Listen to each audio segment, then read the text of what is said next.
Jack, sometimes young people come in, they sit on our couch and they tell us about the ridiculous relationships they're in with people, how they're being mistreated and how they don't like themselves when they're with somebody. What do you do with that? That's tough. I think a lot of times we look for things in a relationship when the relationship isn't supposed to provide those things. If I'm looking to be happy because of this person, I'm going to let myself down because they're going to let me down eventually. I think in relationships, we have to be where we want to be, and then another person just kind of amplifies where we're already at. So if we're happy and we're already happy and somebody is with us and we realize that they're not making us happy, well, then we know that this person is the issue. But if we're not happy and we're looking for somebody to make us happy, well, good luck with that. It's exceedingly rare that someone would sit on my couch and I would look at them and say, you should break up with the person you're with. If they're, we might bring awareness to the fact that you're not, the relationship isn't headed in the direction that you say you want to go in life. Or if they're abusive, then we would probably say, get away. Now, that's not the role of a counselor, to tell you to break up with somebody or to get away with somebody if you're in a dating relationship, that kind of stuff. But you have friends and family who would love to tell you what they think. Oh, yeah. And they're not going to, and here's why. Because if they tell you, hey, the person you're with is actually making you the worst version of yourself, what you're probably going to think about doing is pushing them away and not listening to them.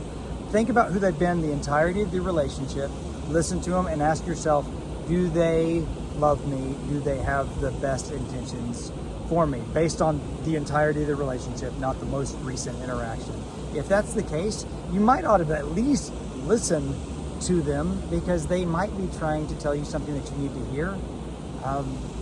Yeah, and if it's the other direction and it's you that just can't be in a good relationship and you always say every relationship I get in is bad, maybe there's something going on with you. Maybe you need to look inside of yourself and take an inventory and say, hey, why do I keep ending up in bad relationships? Am I just picking them wrong all the time? Probably not, right? I mean, there's probably something that's going on. And if you're a young person watching this video, it sucks. You're part of this culture. This culture is so self-centered.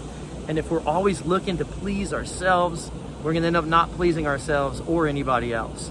So we have to stop being so self-absorbed and start looking at other people and looking to serve others. And when we do that, we'll find ourselves in more rich, deep relationships. You see these people who just want somebody they can make their little hearty hands with, their little heart hands. See, I made a heart with my hands. I see these people who are just wanting somebody to be with. If you are comparing some relationship to no relationship, it might be possible for you to convince yourself that a bad relationship is better than no relationship. No, it's not. No. Now, a bad relationship, it's just not good. And when you're in these dating relationships, look to find the right relationship. If it's not right when you're dating, it's not going to be right if you marry them or if you have kids with them or do anything like that. And so don't compare it to that. Compare a bad relationship to what your next relationship will be because of what you're going to do differently or require as a person who knows their value and their worth. And that might produce something different. Yeah, always be learning. Every relationship that falls apart, you're going to learn from it. At least you should. There's something you could learn from it. Whether you choose to do that or not, that's on you. But I would say that anytime you go through something bad or a failed relationship, you can look back and learn from it.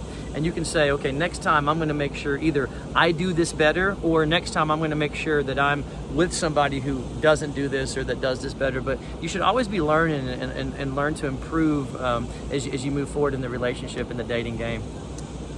Yeah. So if you need some help in the dating department, maybe you're in a bad relationship because you're not too confident with talking to people or putting yourself around where other people are. Maybe you're not in a great relationship because maybe you're not around enough people at all to meet anybody else, or maybe you're not in a great relationship because you don't know it. Well, there's counseling for that. Jack does it. I do counseling, and we work with a bunch of counselors. We'd love to work with you.